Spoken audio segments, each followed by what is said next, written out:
They don't want me to chair CIOC because I'm going to oversight general elections. They want to rig the elections. That's why they don't want me in CIOC. And Order. That is the reason. That is the reason. Order. Because I'm chairing CIOC. So in politics, they say there are casualties. I don't want to talk about that. There will be casualties. I understand it's copyrighted, but there have been casualties. It is, isn't it? Your statement, eh? Yeah, so I don't want to say it and then get charged. But it's interesting that the person who said that is the person who presides over that very house. We're going to talk about two sets of casualties. Real life casualties, but also casualties on the floor of the House, starting with that one. That is a very visibly agitated Karoli Omondi, the Member of Parliament representing the people of Suba South, after his ouster from the Constitution Implementation Oversight Committee in the National Assembly. Jay, things are starting to yes, I think get real. Interesting. Looking at it, it would appear like a normal and a routine change in Parliament. And I think the leader of majority gave reasons as to why they were doing some of these things. And one of them was that UDA had increased its numbers in Parliament, considering the November 26th by-elections, where now Malava, previously headed by an ANC member of Parliament, is now by UDA, and then Mbeere North, previously under DP, now with UDA again, and then the inclusion of the two new members of Parliament, that is the Kasipul member of Parliament, Boyd Were, and Ugunja's Moses Omondi, would appear to be normal, reasonable, and part and parcel of parliamentary businesses. However, if we can play Junet Mohamed 2.2, then you get to start understanding the reasoning for this. Robert. A whip. You know, I left my job of whipping long time. When I was a whip, Mr. Speaker, I used to be a very dangerous man. You remember last Parliament, Mr. Speaker? Those people who are joking around with the party, by now, ningenyoa bila maji. Mr. Speaker.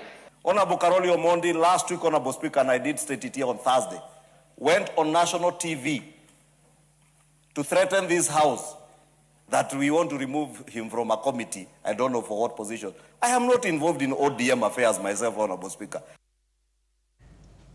And that is the open secret, that this was not a routine government exercise. This was simply to manage the party affairs, simply to put people into what they'd call their rightful places, that if you don't toe the line, if you don't play the way we want according to our rule book, then there are consequences to it. And therefore, Junet Mohamed and Kimani Ichung'wah says it plainly that while we want to quote it as if this is about our parliamentary structures and business, the real meaning, the real intention is to send that warning that anybody who does not play by how we want, then you risk losing some of those lucrative committees.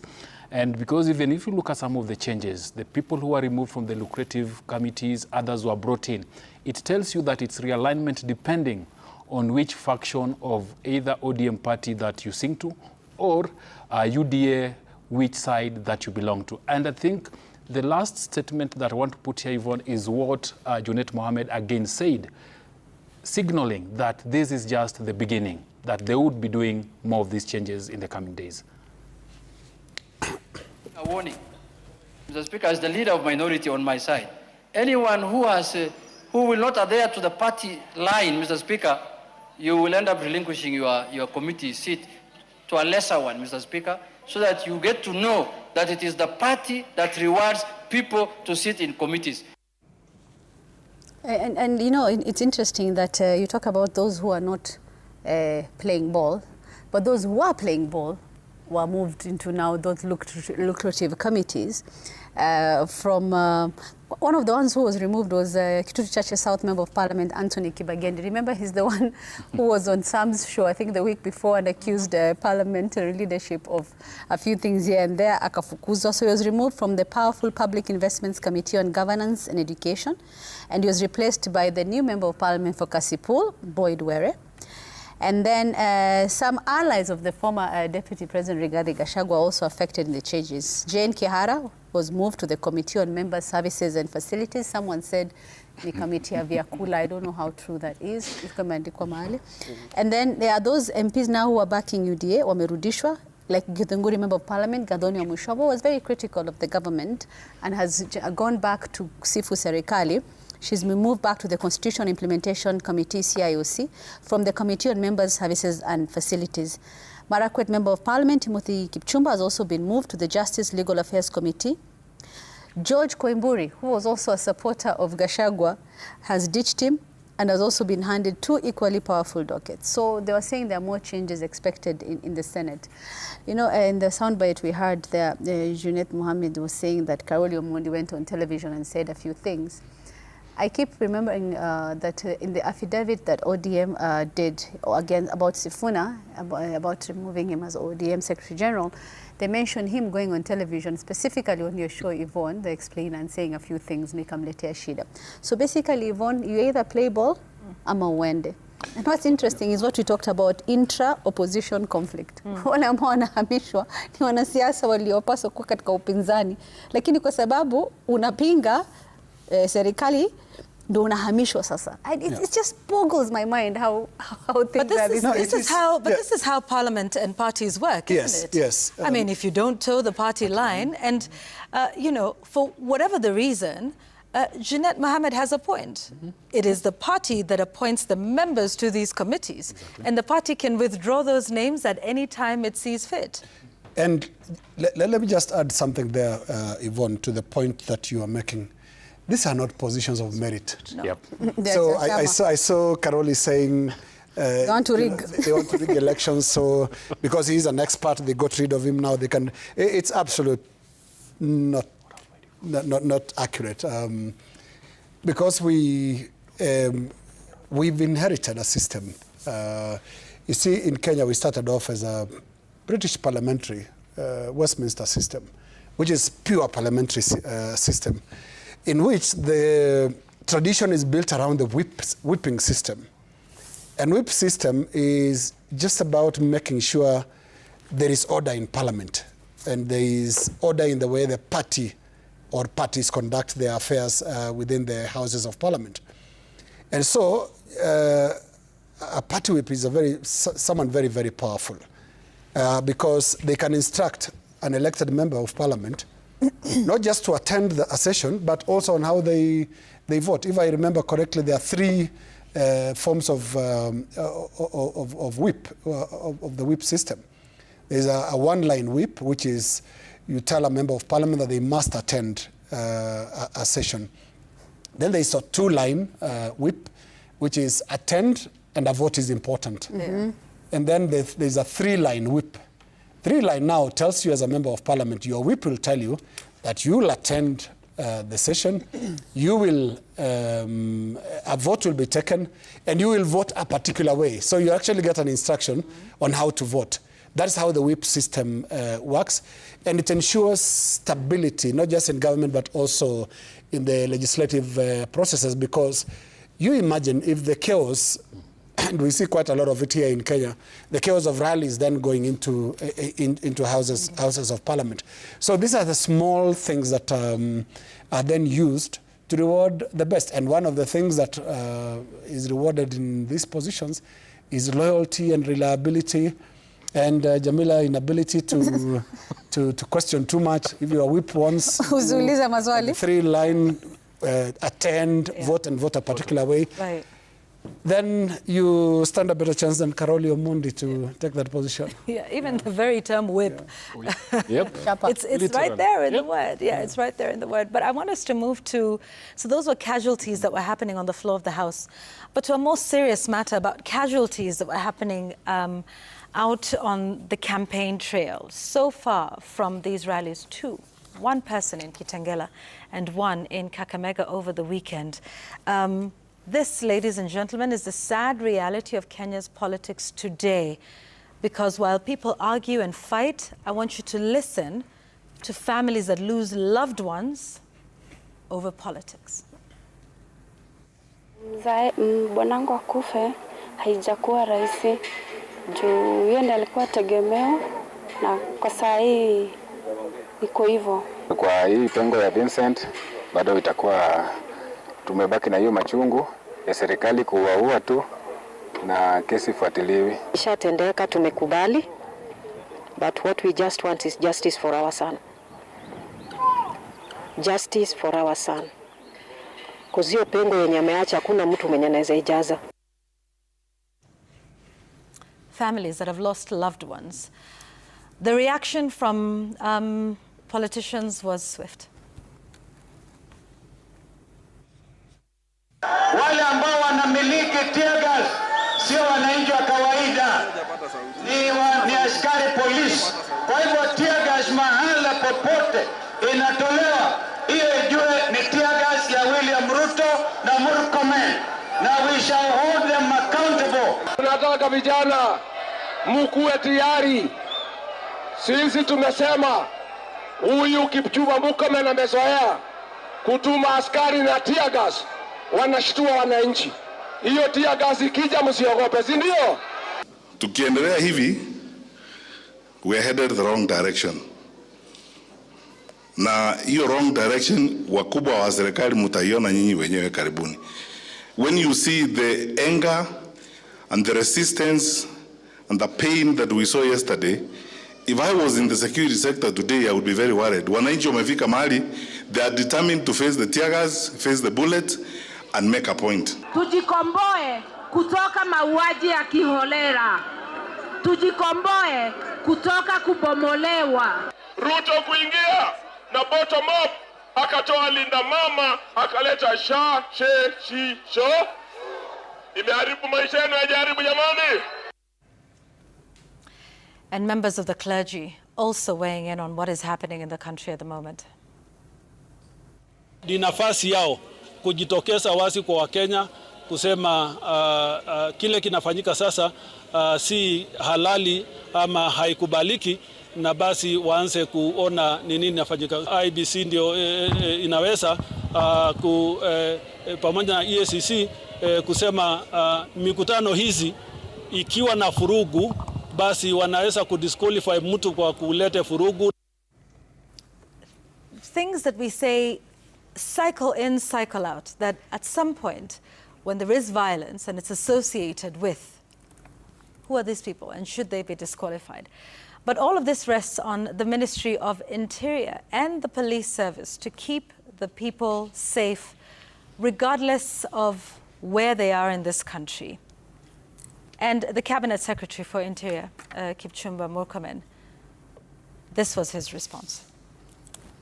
To request politicians, wale walikuwa Kakamega jana, wale walikuwa Nyeri, wale wamekuwa Nairobi, nendeni mikutano kwa amani. Nenda mkutano, tutaweka polisi kwa hiyo mkutano, lakini msitupatie hii comedy yenye mnaenda mkutano na tear gas, unaenda mkutano kuenda kujilinga tear gas mwenyewe, na unaenda mkutano kama umebeba majambazi na maguns na visu na mawe na marungu. That we will deal with it family.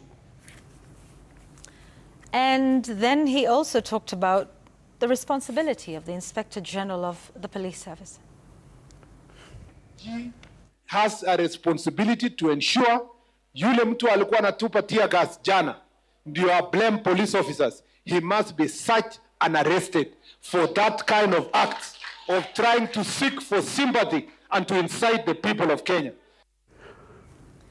You know, Yvonne, it's sad about Vincent Ayomo and his family and his child and the fact that he had to die at a political rally. And you're told, kwa nini wanafanya campaigns? Yeah, those rallies that have been, like we talked about in the beginning, that even when anyone comes to Kenya would think that tuko katika uchaguzi next week. That's okay. Both sides have been campaigning.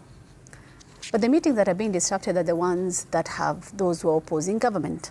Because those who are for government or the government officials themselves have their meetings inakwisha wanaondoka.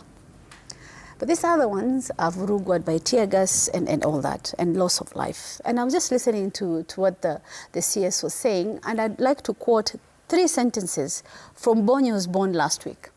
He said, Kenya does not manufacture tear gas. It is imported under tightly controlled licenses for one purpose, law enforcement, primarily for use by the National Police Service. This is not sugar or rice or maize that passes through open tenders. Every single canister that enters this country is procured through a known supplier, logged through a controlled chain, issued through a documented command structure, assigned to specific officers, recorded before deployment, and accounted for after use. So if those tear gas canisters are ending up in people's hands, then serikali yenyewe inapaswa kuangalia ni vipi ilitoka kwa mikononi mwa maafisa wa polisi and ended up in people's hands. Because it is, for me, I find the explanation absolutely ridiculous. That ni wanasiasa wenyewe ambao wanakwenda kuvuruga mikutano yao. Because even in coverage, Yvonne, you know, mkutano ukivurugwa, you focus on the kuvurugwa, you forget even about what the politicians said on those meetings, even in our coverage. And you focus on kulikuwa na mtu alifariki, tear gas ilirushwa, and you completely forget about what wanasiasa walisema katika huo mkutano. Sitetei, but I think it's very important that we realize that any loss of life is unfortunate and it's wrong. Mikutano acha ifanyike yaishe. I was asking, if leo mkutano wa kisiasa umefanyika Kakamega bila incident na uishe, is that going to change the outcome of the election next year now on this particular day? It will not. So I think we just need to be... Before you come in, Linus, just to buttress your point, the government is very eloquent in articulating the problem. They know exactly what it is. These people have tear gas, and I want us to listen one more time, 214, to the Cabinet Secretary. I mean, he knows the challenge. He expresses it very well. He understands it. Let's listen. Challenge we feel and face as a country is insecurity caused by politicians ambao hawana sera, wanapanga vijana na goons wa kupeleka kwa mikutano, wanaenda kuleta vita kati ya ndugu na ndugu. But where we fall short is how to deal with the problem. So it's very clear, it's very well known. These are politically instigated goons. The tear gas is in the hands of those that organize the rallies. Okay, and then? So what you gonna do? You see the frame that followed that footage of the CS speaking, mchezo. And this is exactly what these politicians are doing, both inside and outside government. You see, the smoke from a tear gas canister is certainly more noticeable from very far than a tweet made in private from a location that is not known. Yeah. So, first of all, CS Murkomen needs to be honest with this country. He's running the Ministry of Interior. If you know those people, arrest them. I think that's the only thing that he really owes the country. Parade him or her and say, this is the politician that I've been saying organized for the explosion of this tear gas canister. Because at some point, and I think this is a tragedy of our politics, we need to draw the line between a party that then campaigns for power and then now when you're actually doing the actual business of running the country. And this is where cabinet secretaries come in. And this is where state officers like the Inspector General of Police come in. They are supposed to be, they are arbitrators in disputes, for example, or people who are capable of taking a decision and action against an infringement on the law. But you see from Othaya, the attack on the Othaya church to the explosion of tear gas canister in Kitengela, and even Kakamega, we are not being given suspects. This is very interesting. How good are these people who are exploding these things and disappearing? By the way, the systems in this country, including the security services, even stop terror plans, plans to attack this country. You want to tell me it's not possible to actually find who that is that exploded a tear gas canister? We're having a very dishonest conversation, and the president once said, and maybe he should say this in his cabinet, wajinga wameisha Kenya. You know, this issue of violence, and sadly for me, it's getting to the point where it's normalized. Huh? Yep. So we see something, there's a casualty, we report about it, we move on. And there's a sense in which, you know, the country and the population can start to get numb to this. Oh, it's another casualty. It's sort of similar to what we've become accustomed to with road carnage in the country. I mean, even one person dying, and I don't know if you noticed the profile of this. So first of all, let's say this. Regardless of what we think about, you know, political campaigns starting too early, outside of the window provided for by the IEBC, but nobody should die because of attending a political rally or because they were in the vicinity of a political rally. And what is sad about, you know, all of these statements that you hear from government is less empathy that somebody died. Yeah. That somebody has lost a life, that a brother, a father, a sister, a mother has been lost. Instead, we rise above that and get into this rhetoric of, no, you're the one who owns the canisters and you do this and you do that. You rarely hear that. And then there is a family that just picks up the pieces quietly and tries to move on with their lives. And then the politicians go organize another rally and the government continues with this rhetoric back and forth. I mean, Jamila, like you said, this is Vincent Ayamo and many others, right? Their family today is figuring out how to bury him, but yet we're engaging in this, you know, political ping pong back and forth, whether it's at the Senate or at a church service. You know, just sit with them in that pain for one moment. That for me is what is just striking about all of this, that we sort of seem to be speaking above the real issue. And also another thing to note, the demographic of the people who are dying in this country due to their political views and association. It is young men. Young men. And I'm not saying women aren't, you know, casualties, but it's young men. Think about that for a moment and what that means for the future and where that sits amongst these young people who are seeing their comrades dying at the hands of either police or extrajudicial, or if it is the opposition who are hurling tear gas at themselves, as you want to say it. Just think about that. From 2024 to date, young men dying. Or shall I say, being killed, because they don't die of natural causes. Jay.